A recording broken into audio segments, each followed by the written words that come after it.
What's stronger, the truth or a lie? You'd probably say the truth, but think about this. Lies can build empires and topple governments, yet they're so fragile that one simple question can destroy them. Take the Enron scandal as an example. The company's executives built a house of cards, propped up by financial lies that fooled investors, employees, and even regulators. For years, they seemed untouchable.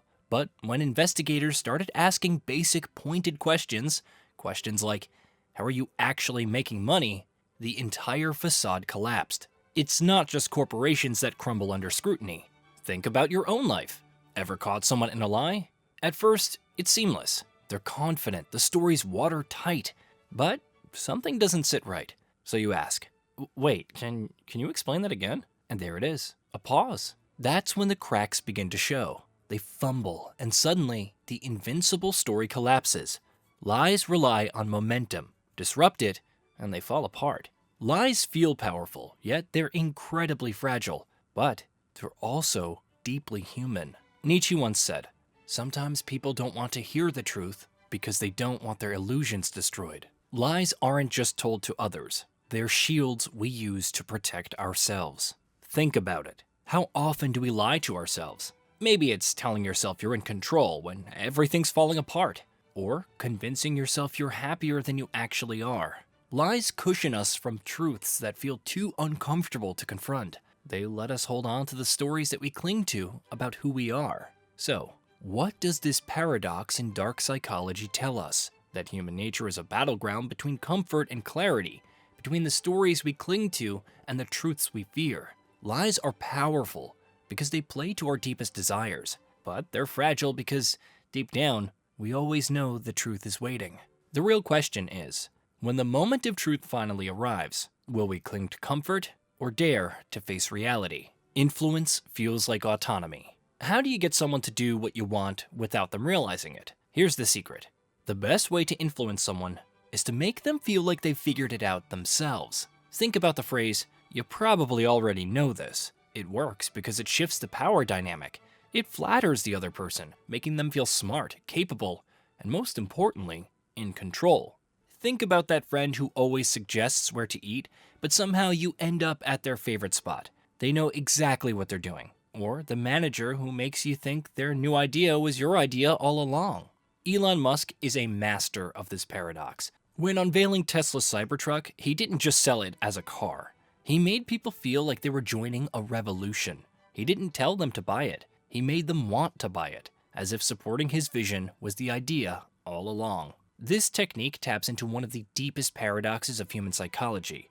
We resist control, but we crave guidance. We want to believe that we're making our own choices, but the truth is, most of us are being nudged in ways we don't even notice. Influence works best when it feels invisible. The people pulling the strings understand that the illusion of autonomy is more powerful than authority itself. The paradox of vulnerability.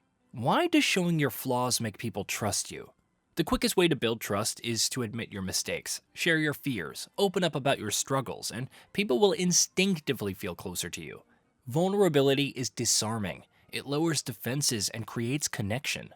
During a job interview, I once admitted, honestly, I'm feeling a little anxious because I really care about this opportunity.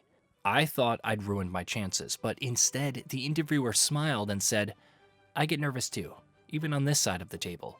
That tiny moment of honesty turned a nerve-wracking interview into a real conversation. But vulnerability isn't always safe.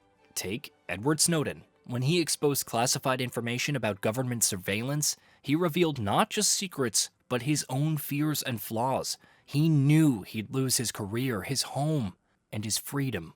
And yet, by choosing vulnerability, he shook the world. Vulnerability can bring people closer, but it can also make you a target. Imagine sharing a personal struggle with a friend, hoping to deepen your connection. You open up about a mistake you made at work, something that's been weighing on you. At first, they seem supportive, but weeks later, in a group conversation, they casually mention it, turning your moment of honesty into a punchline. What was meant to build trust suddenly feels like betrayal. Vulnerability is like handing someone a key to your locked door and trusting they won't use it to break in. Philosopher Brené Brown calls vulnerability the birthplace of courage. but it's also a balancing act. Too much openness can shatter trust instead of building it.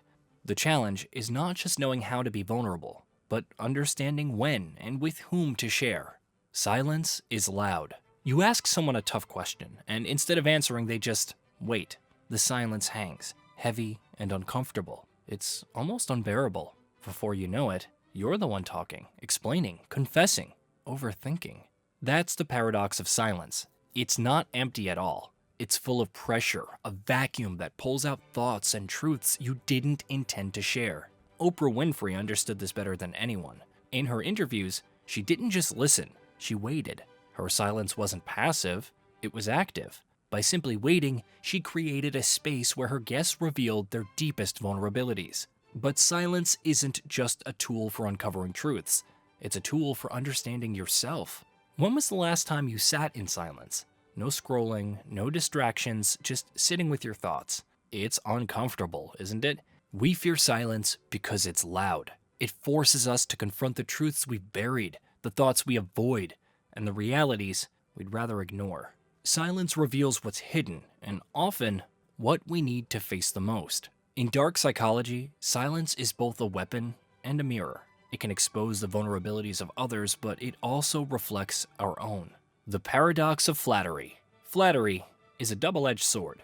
A thoughtful compliment builds trust, making someone feel valued and appreciated. But flattery with an agenda raises red flags. Think about the coworker who suddenly praises your work, right before asking you to cover their shift, or the friend who piles on compliments before borrowing money. You sense it immediately. The words aren't about you, they're about what they want from you. Flattery works because it taps into a universal human need, validation. We all want to feel seen and appreciated, but when praise feels calculated, it stops being connection and starts feeling like manipulation. The balance is everything. A sincere compliment strengthens relationships, but excessive or self-serving praise achieves the opposite. That's why the most effective flattery is often subtle. Think of Socrates. Instead of handing out compliments, he asked questions that helped others discover their own strengths. His approach wasn't about control, it was about empowerment. Flattery walks the line between connection and control. Its dual nature, building trust or exploiting vulnerability, makes it a favorite tool in dark psychology.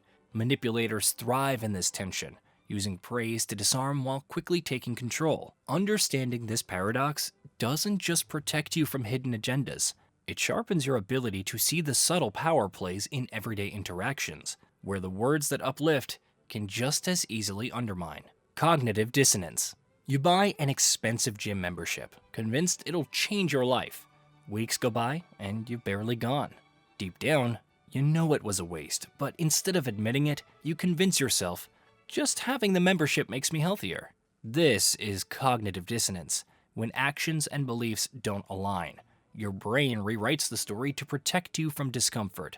I once stayed in a terrible job for longer than I should have. Every day felt like a grind, but I kept telling myself, at least I'm learning something. I wasn't. But walking away felt like admitting I'd failed, and that was harder than staying stuck. The more you invest, your time, your money, your emotions, the harder it is to walk away, even when it's hurting you. Soren Kierkegaard called this the anguish of freedom, the pain of letting go when every choice feels like a loss. Cognitive dissonance doesn't just trap us, it's a tool manipulators exploit. Think of sales tactics that push you to make investments in unnecessary upgrades, knowing you'll justify the expense later. Philosophically, it reveals a deeper truth about human nature. We cling to familiar discomforts rather than face the unknown.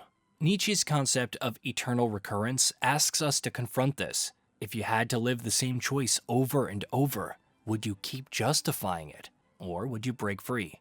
The paradox is clear. Admitting defeat is liberating, but the illusion of safety in staying stuck feels more comforting. The real question is, how long are you willing to trade your freedom for the lie of comfort? Empathy, the paradox of feeling too much. You've heard the phrase, put yourself in someone else's shoes. Empathy is supposed to help us connect with others, but here's the paradox. Sometimes, the more you empathize, the less you actually help. Doctors and therapists know this. Too much empathy can overwhelm you. If they fully absorbed every patient's pain, they'd burn out. To be effective, they need to maintain some emotional distance. Too much empathy can overwhelm you, making you focus on your feelings rather than the person you're trying to help. Even Marcus Aurelius, the Stoic philosopher, knew this. He believed compassion requires balance, understanding others without letting their struggles consume you. The paradox of empathy is simple. Feel too little, and you seem cold. Feel too much, and you lose yourself. We live in a world full of contradictions. Lies that feel like protection, silence that speaks louder than words, and choices that promise freedom but leave us feeling stuck. These paradoxes aren't just tricks. They're part of how you interact with the world every single day. Learning to see these patterns isn't just about protecting yourself. It's about understanding the forces that shape your choices and relationships. It's about seeing the hidden power plays, the subtle manipulations, and the emotions driving your decisions. And maybe, just maybe, you won't just understand others more clearly, you'll understand yourself.